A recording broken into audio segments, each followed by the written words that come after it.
Palabra de Dios, Juan 4, 20, 24. Nuestros padres adoraron en este monte, y vosotros decís que en Jerusalén es el lugar donde se debe adorar. Jesús le dijo: mujer, créeme que la hora viene cuando ni en este monte ni en Jerusalén adoraréis al Padre. Vosotros adoráis lo que no sabéis, nosotros adoramos lo que sabemos, porque la salvación viene de los judíos. Mas la hora viene y ahora es cuando los verdaderos adoradores adorarán al Padre en espíritu y en verdad, porque también el Padre tales adoradores busca que le adoren. Dios es espíritu, y los que le adoran en espíritu y en verdad es necesario que adoren. Amén. Vamos a orar. Padre Dios, te damos muchas gracias, Señor, por este tiempo. Gracias, Señor, porque nos permites hoy escudriñar las Escrituras. Te pedimos, Señor, que en este siervo tuyo derrames el aceite, el conocimiento, la sabiduría y el poder de tu palabra, y que esta palabra impacte nuestras vidas, y que no seamos solo oidores, sino hacedores de ella. Oramos en el nombre de Jesús. Amén. Por varias semanas, nosotros hemos estado, perdón, aquí va. Por varias semanas hemos estado examinando el cuarto capítulo del Evangelio de Juan. Y en este cuarto capítulo se nos relata la hermosa historia del encuentro entre Jesús y la mujer samaritana. Lo recordamos, ¿verdad? Y al escudriñar las escrituras, al escudriñar este cuarto capítulo de Juan, pudimos descubrir algo muy lamentable, y es la extrema rivalidad que existía entre los judíos y los samaritanos. Y eso es lo que leímos hoy. Eso es lo que, como comienza el pasaje del día de hoy. Y vamos a leer para ello el versículo 4:20. 4:20.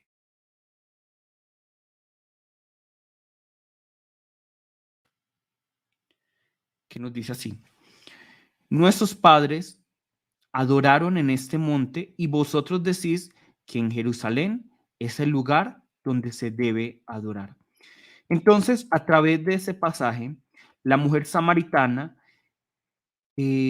nos está evidenciando, nos está mostrando muy claramente la rivalidad que existía entre judíos y samaritanos.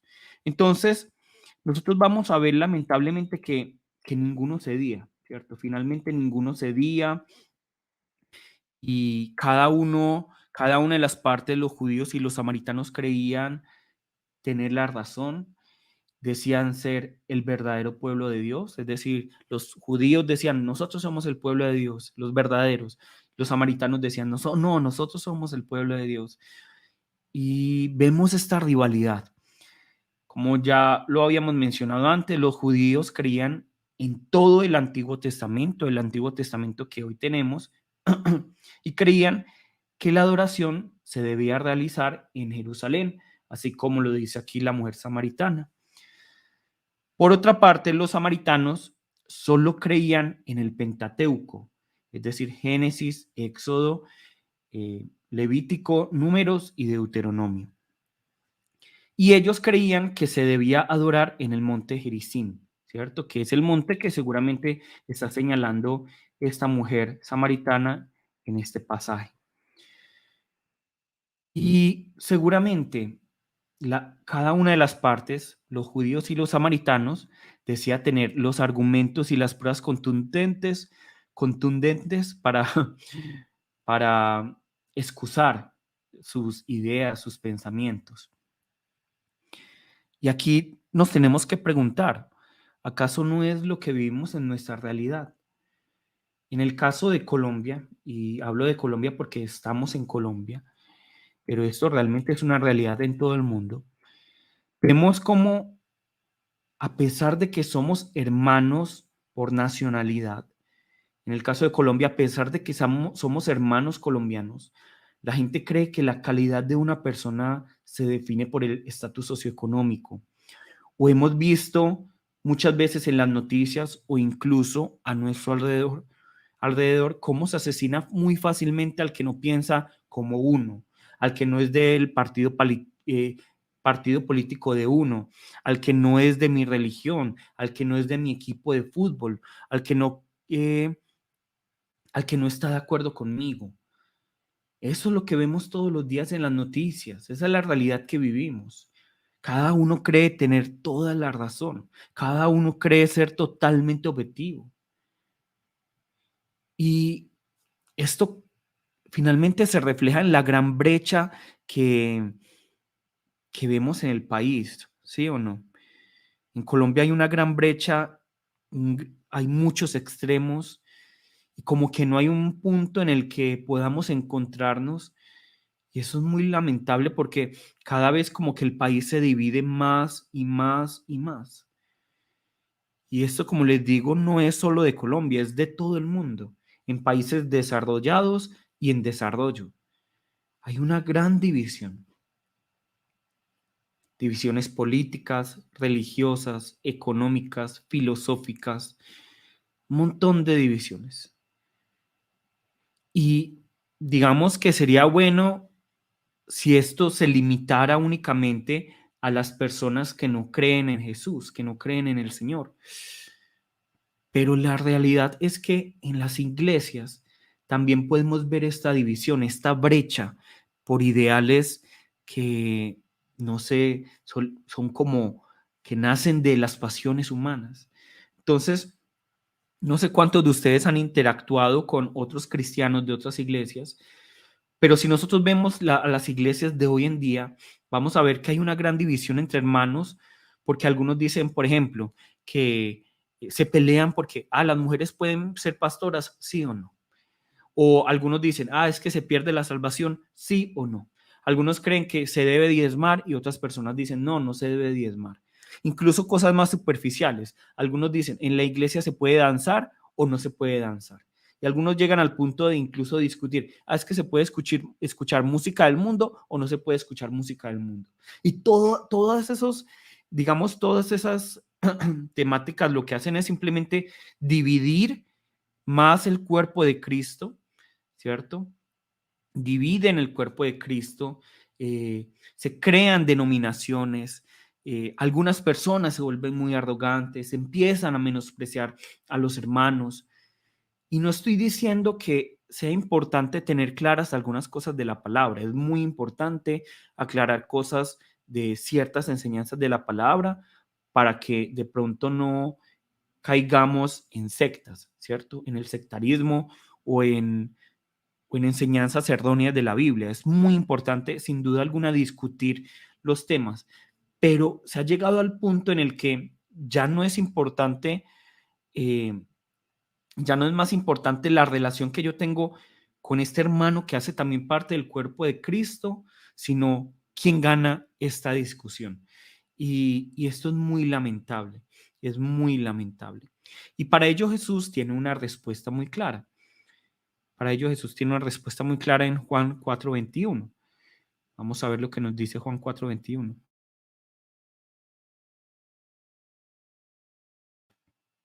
Nos dice así, Jesús le dijo, mujer, créeme que la hora viene cuando ni en este monte ni en Jerusalén adoraréis al Padre.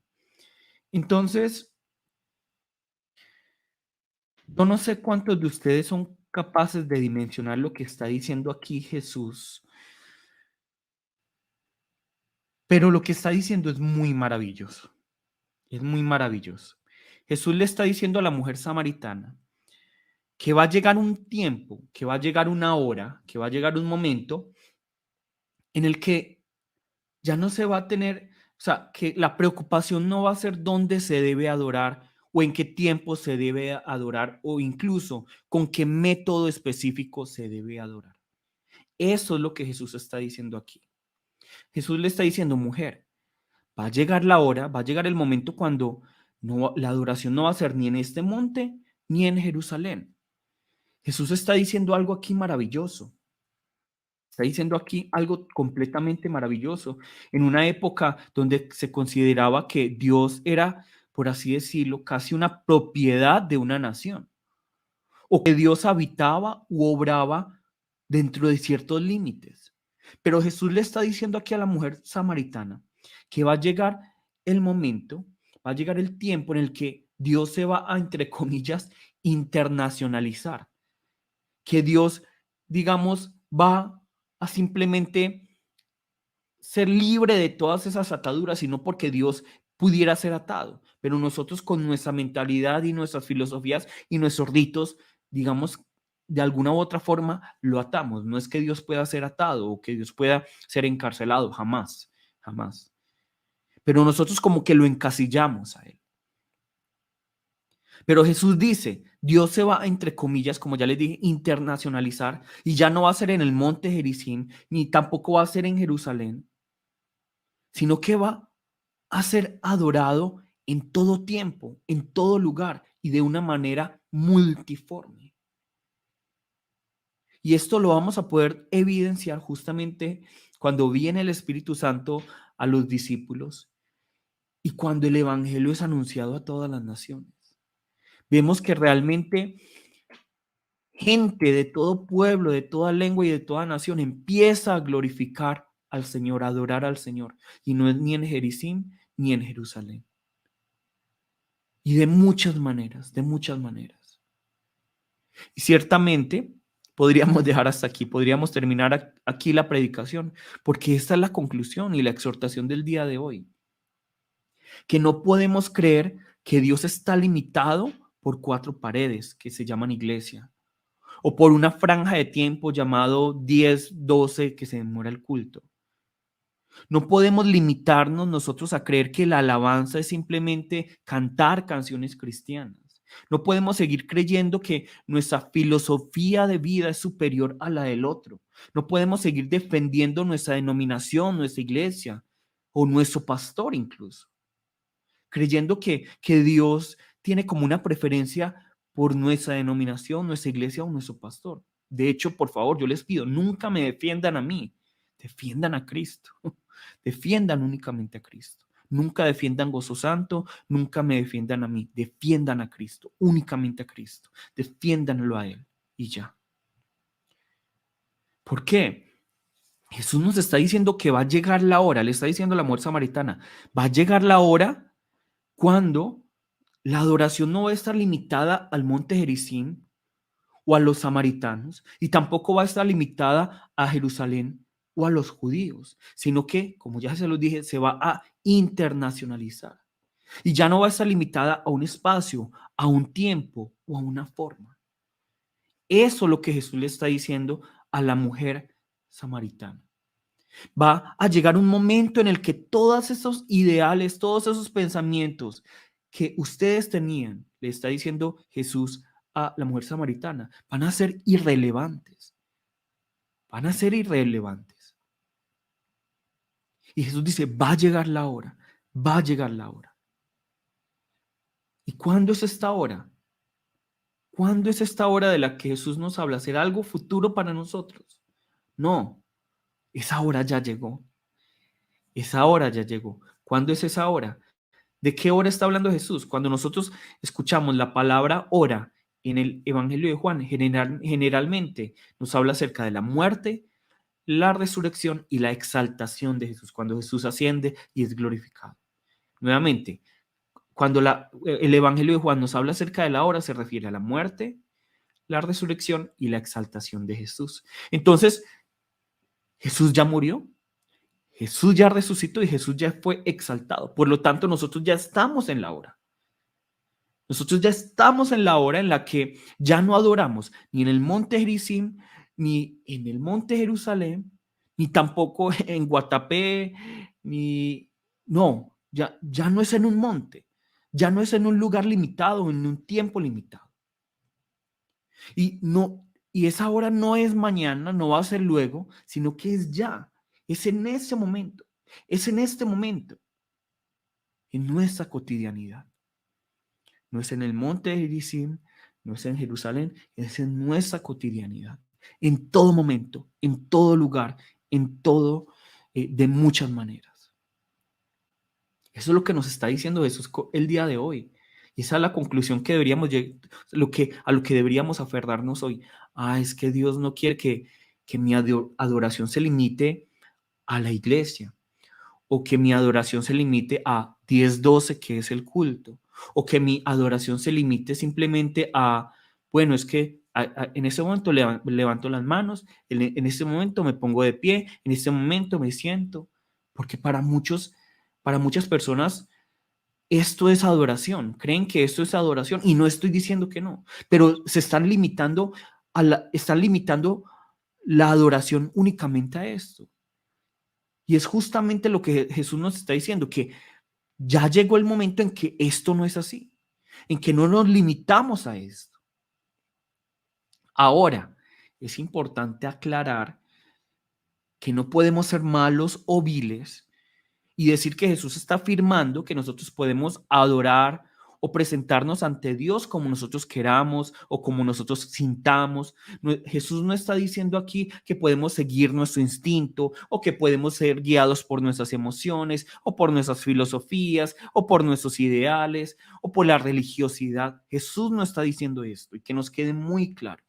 Jesús no está diciendo que todos los caminos llevan a Dios, que no importa la forma en que nosotros adoremos a Dios o al Dios que nosotros adoremos, finalmente estamos adorando a Dios. Jesús no está diciendo esto y nos debe quedar claro, porque esto hay que aclararlo porque de pronto podríamos confundir las palabras de Jesús, malinterpretar las palabras de Jesús y decir, bueno, entonces yo puedo hacer lo que yo quiera, adorar como yo quiera, la forma que yo quiera y, y simplemente dejarme llevar.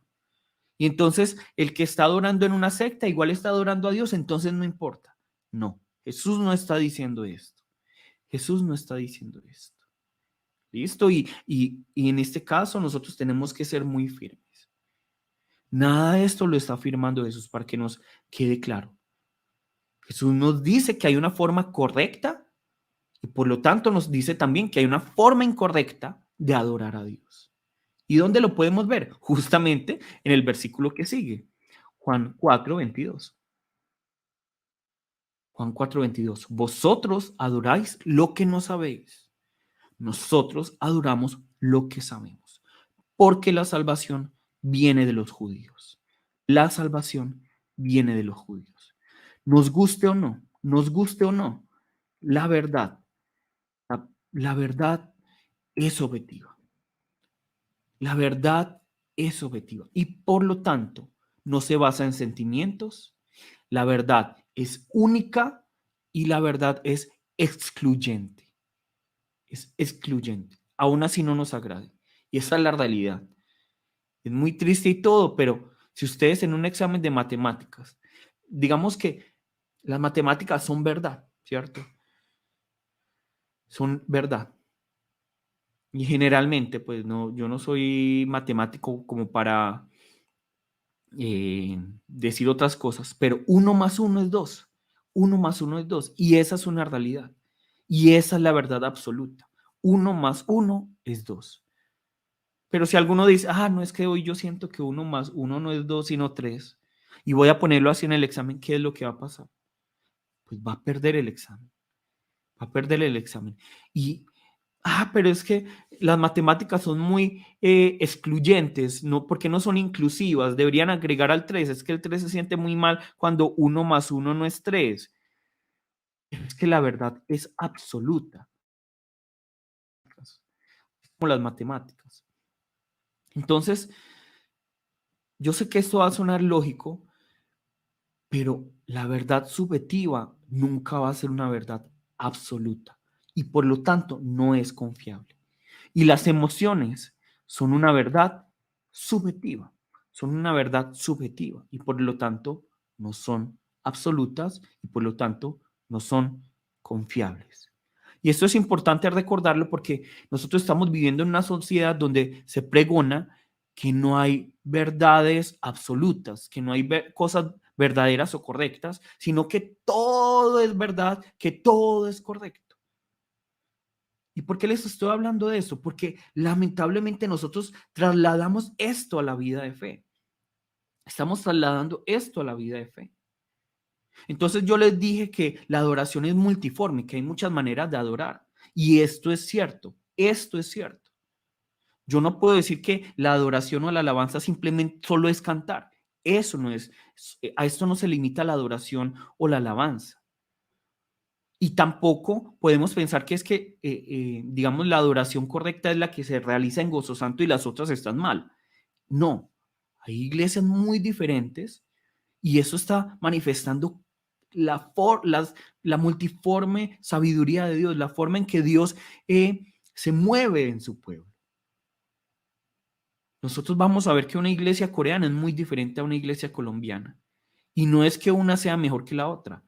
La forma de ser, la forma de adorar de los colombianos es muy diferente a la de los coreanos. Y las dos están bien para el Señor. Están muy bien para el Señor. Porque el Señor creó a los colombianos como colombianos y creó a los coreanos como coreanos. Entonces, de pronto para un coreano, que la gente se mueva tanto, baile tanto, es como que no, esto me parece muy desorganizado. Pero para un colombiano, una iglesia que sea tan seria, tan, tan estricta, de pronto, no, esto me parece como que muy legalista, muy... Pero no, es la forma en que Dios se mueve en su pueblo, es la forma en que Dios se manifiesta. Y ninguna es mejor que la otra. Ninguna es mejor que la otra. Pero, no significa esto que como Dios tiene una multiforme forma de manifestarse y de, digamos, aceptar la adoración de su pueblo y de nosotros, no significa que no exista una adoración incorrecta. Y eso lo podemos evidenciar, como ya se los dije, en la forma en que Jesús le dice a la mujer samaritana, como dice aquí en el versículo que acabamos de leer, que es que ustedes estuvieron mal. Ustedes estaban adorando lo que no conocían. Y Jesús aquí no está negando que ellos que hubieran adorado con todo su corazón, con toda su alma, con todo su ser. Y Jesús no está negando que ellos amaron a Dios, no está negando esto, pero sí está afirmando que los samaritanos estuvieron adorando de una manera incompleta, de una manera ciega y por lo tanto de una manera errónea, porque no tenían toda la revelación de Dios. Ellos se limitaron únicamente al Pentateuco, pero negaron toda la otra revelación del Señor y por eso estaban adorando a ciegas, estaban adorando a un Dios que finalmente no lo conocían, a un Dios que no lo conocían totalmente. Y por eso la palabra el día de hoy, a pesar de que nos dice que no estamos limitados por un tiempo, por un lugar o por una forma de adorar, tampoco está diciendo la palabra que nosotros podemos simplemente seguir nuestras emociones, nuestros pensamientos, nuestro instinto, que nosotros no podemos pensar que podemos adorar a Dios según nuestros parámetros o nuestra perspectiva. No, la palabra nos está diciendo que nosotros debemos conocer y adorar a Dios como Él quiere ser conocido y adorado. Eso es lo que nos está diciendo hoy la palabra. La palabra nos está diciendo nuevamente, rápidamente, que Dios no se limita por un tiempo, un espacio, ni una forma de adoración, pero que no significa esto que podemos adorar a Dios como nosotros queramos, como nos plazca. Listo, para que nos quede muy claro esto. Pero entonces, ¿cómo podemos saber cuál es la forma que Dios quiere que nosotros le adoremos y le conozcamos? Para eso está la palabra, para eso está la guía del Espíritu Santo. Entonces, ¿a qué debemos ceñirnos nosotros para adorar correctamente? A la palabra y al Espíritu Santo. A la palabra y al Espíritu Santo. Y lo que esté dentro de esa franja, dentro de la palabra y dentro del Espíritu Santo, todo es, por así decirlo, lícito. Todo se puede, todo se puede, todo se puede. Dentro de lo que esté en la palabra y lo que esté en la guía del Espíritu Santo. Y en la palabra vamos a encontrar a aquellos que parecen colombianos, a ese David que bailaba cuando adoraba al Señor. Y vamos a encontrar también a, a esos profetas que con toda severidad y devoción adoraban al Señor. Entonces, no es que una sea mejor que la otra. Y vamos a ver en la palabra cómo Dios se manifiesta de diferentes maneras. Pero todo, como ya les dije, dentro de la palabra y según la guía del Espíritu Santo. Ahora sigamos lo que nos dice Juan 4, 23, 24. Mas la hora viene y ahora es cuando los verdaderos adoradores adorarán al Padre en espíritu y en verdad, porque también el Padre tales adoradores busca que le adoren. Dios es espíritu y los que le adoran en espíritu y en verdad es necesario que adoren. Amén. Ese pasaje, si pueden, memorícenselo. Apréndanselo de memoria. Listo. Entonces, Jesús aquí nos está recordando y le está recordando a la mujer samaritana que Dios es espíritu. Dios es espíritu. Y por lo tanto, no puede ser encasillado a un monte, no puede ser encasillado o encerrado en un templo o a unas horas específicas o a una tradición o a unos ritos religiosos. Dios no puede ser encarcelado, sino que Dios, por ser espíritu, por así decirlo, entre comillas, es indomable. Dios no se puede domar, Dios no se puede encasillar, Dios no se puede meter en una franja, en un pensamiento, Dios no puede ser encerrado, encarcelado. Dios no puede ser limitado a una denominación o a una iglesia o al pensamiento de un pastor. Jamás. Dios es espíritu. Y aquí Jesús está poniendo, digamos, en paralelo a Dios y al hombre. El hombre es limitado, pero Dios es ilimitado. El hombre no es omnipresente, pero Dios es omnipresente. Dios está en todos lugares. Dios está en todo momento, en todo lugar. Y por lo tanto, nuestra adoración, primero que todo, no puede ser carnal, porque Dios es espíritu. Nuestra adoración no puede ser carnal, sino que debe ser espiritual. Y no puede ser en nuestros términos, sino en sus términos. Y segundo, nuestra adoración no puede limitarse a un lugar o a un tiempo, sino que debe ser constante, porque Dios es un Dios que no está limitado ni por un tiempo ni un espacio. Y por esta razón, nuestra adoración debe ser en verdad y en espíritu. Nuestra adoración debe ser en verdad y en espíritu, porque Dios es espíritu. Entonces, cuando Jesús, para que entendamos a qué se refiere verdad y espíritu, cuando Jesús nos habla de adorar en verdad y espíritu, no nos está hablando de dos componentes diferentes, dos componentes que se pueden separar, sino que nos está hablando de una unidad. No puede ser solo en verdad o solo en espíritu. Tiene que ser adoración en verdad y en espíritu. Porque adorar al Padre en verdad y en espíritu, ¿qué significa? Para que lo entendamos más fácilmente. Adorar al Padre en verdad y en espíritu significa adorar en Jesús y por medio del Espíritu Santo. Cuando la palabra en Juan nos habla acerca de la verdad, hace referencia a Jesús. Y cuando o al Evangelio, que el Evangelio también es Jesús. Y cuando la palabra nos habla acerca del Espíritu, nos habla del Espíritu Santo. Entonces, cuando Jesús nos dice, Dios está buscando adoradores en verdad y espíritu, se refiere a Dios está buscando a aquellos que le adoren en Jesús y por medio del Espíritu Santo, a través de la guía del Espíritu Santo. El Padre está esperando que le adoren aquellos que están en el Evangelio, que están en Jesús, ¿por medio de qué? De los dones, de la guía, del nuevo nacer, por medio del Espíritu Santo. A esto se refiere adorar en verdad y espíritu. Así nos queda un poco más claro, ¿cierto? Entonces, nosotros no podemos adorar al Padre sin Jesús, con el Espíritu Santo, pero tampoco podemos adorar al Padre con el Espíritu Santo sin Jesús.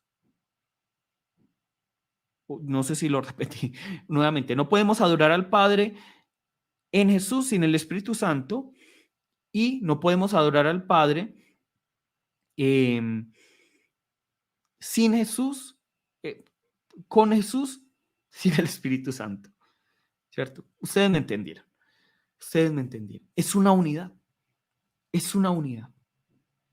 Tiene que ser. Nosotros adoramos al Padre en Jesús por medio del Espíritu Santo. Aquí se manifiesta la Trinidad.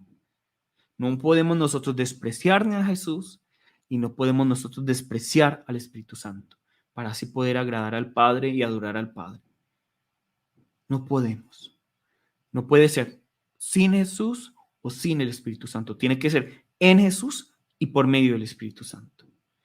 Bueno, y aquí ahora la pregunta que nos pueden hacer es, bueno, yo ya entiendo que Dios no está limitado ni a un tiempo, ni a un espacio, ni a una forma de adoración. Ya entiendo que Dios es espíritu y por lo tanto debo adorarlo en, en Jesús y por medio del Espíritu Santo, es decir, en verdad y en espíritu. Pero esto, ¿cómo se manifiesta? ¿Será que es a través de un culto especial? ¿Será que es una forma diferente de cantar o de predicar?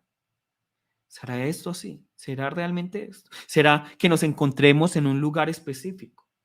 Pero si fuera así, entonces lo que nos dice Jesús, que no se va a adorar ni en este monte ni en Jerusalén, entonces no tendría razón de ser. Jesús no nos está diciendo esto y no estoy diciendo que no sea importante la adoración dentro de la iglesia, es muy importante. Es muy importante y esa adoración también tiene que ser en verdad y en espíritu. Pero la respuesta a todas estas preguntas que nos estamos haciendo se encuentran en la reacción de la mujer al entender que Jesús era el Mesías. ¿Y cuál fue la reacción de la mujer? Dar testimonio de Jesús. Dar testimonio inmediatamente de Jesús. Y ahí entendemos una cosa. La mayor adoración que nosotros podemos realizar para Dios no se encuentra en los templos. No se encuentra en los templos. Y como ya les estoy diciendo, perdón, como ya se los había dicho, no estoy diciendo que reunirnos en una iglesia sea malo, es importante y es necesario. Pero no podemos creer que la mayor adoración que nosotros realizamos es allí. Y tampoco podemos creer que la mejor alabanza que nosotros podemos levantar hacia Dios es la que sale de nuestra boca cuando estamos cantando canciones cristianas. No es así. La mayor exaltación, la mayor manifestación de alabanza y de adoración espiritual es cuando nosotros damos testimonio de Jesús. Damos testimonio de Jesús, pero ¿para qué? Para que ellos vengan a Cristo. No para que ellos crean, ay, tan bueno, tan lindo, no. Para que ellos finalmente vengan a Jesús. Y esto es lo que nos enseña la mujer samaritana. Cuando ella entiende esto, cuando ella entiende, perdón, cuando ella entiende que Jesús es el Mesías, ella va inmediatamente a dar testimonio de Jesús. Y en ese instante, ella se convirtió en adoradora en verdad y en espíritu. Es por esta razón que yo me atrevería a decir que la adoración en verdad y en espíritu se expresa mucho más en la cotidianidad que en la iglesia. La adoración en verdad y en espíritu.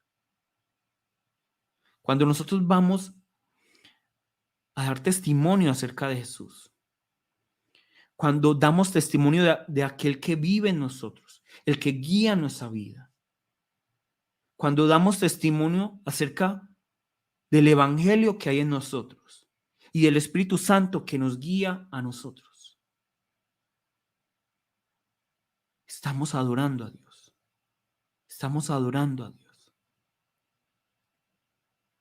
Cuando damos testimonio por medio del honrar a nuestros padres, cuando damos testimonio por medio del amor que damos a nuestras esposas, por medio de la paciencia que le tenemos a nuestros esposos, por medio de la crianza bíblica que le damos a nuestros hijos, por medio de ser nosotros buenos jefes para nuestros empleados o ser fieles empleados para nuestros empleadores, o ser profesionales en lo que hacemos, o dar lo mejor para servir al otro. Todo esto, cuando lo hacemos para dar testimonio de Cristo, para que ellos luego vengan a los pies de Cristo, ahí estamos adorando al Padre en verdad y en espíritu. Y es el clímax de la adoración. El clímax de la adoración no es que todos cantemos con hermosa voz cuán grande es Dios. El clímax de la adoración es que nosotros demos testimonio con nuestra vida en la cotidianidad que Cristo vive en nosotros y que por eso el que nos está viendo también debería venir. Esa es la mayor adoración. Esa es la adoración que realmente es en verdad y en espíritu. Y les digo una cosa, es igual de espiritual lo que yo estoy haciendo hoy al predicarle la palabra a lo que ustedes van a hacer esta semana con su familia, con sus amigos y con los que le rodean. Nosotros vemos aquí que la mujer samaritana dio testimonio de Jesús y así trajo a muchas personas a los pies de Cristo. Y como ya se los había dicho, en ese instante fue la hora para ella. En ese instante ella fue una adoradora en verdad y en espíritu. Una adoradora que Dios estaba buscando y que Dios agradó en ella. Tengan esto ustedes por seguro. La mejor adoración que nosotros podemos entregarle al Padre es que una oveja perdida regrese al redil, regrese al buen pastor. Porque es que en la salvación de esa oveja perdida se manifiestan todos los atributos de Dios: el poder, la autoridad, la misericordia, la belleza, la gracia, la justicia, la vida de Dios se manifiesta cuando nosotros salvamos, cuando nosotros traemos al otro a los pies de Cristo. La evangelización es muy importante. También, como les digo, esa manifestación. Entonces, ya para concluir y para que entendamos todo, Jesús nos dice, la adoración no se limita a un tiempo, un espacio o una forma. No se limita a eso. ¿Listo? Nos dice Jesús que esa adoración tiene que ser en verdad y espíritu para agradar a Dios. ¿Y qué es una adoración en verdad y espíritu? Es decir, una adoración en Jesús por medio del Espíritu Santo. ¿Cómo encuentro clímax toda esa adoración en verdad y espíritu? ¿Cómo se manifiesta esta adoración en verdad y espíritu? En que yo, en mi vida cotidiana, esté manifestando a Cristo, esté revelando al que vive en mí, al que me guía, por medio de las cosas cotidianas, por medio de las cosas que yo hago en el día a día, en el servir a mi familia, a mis amigos, a mi jefe, a mis empleados. Esa es adoración para Dios. Y como lo vimos, eso es lo que manifestó la mujer samaritana cuando entendió que Jesús era el Mesías y luego fue a anunciar el evangelio. Eso es adoración en verdad y en espíritu. Listo, vamos a orar. Padre Dios, te damos muchas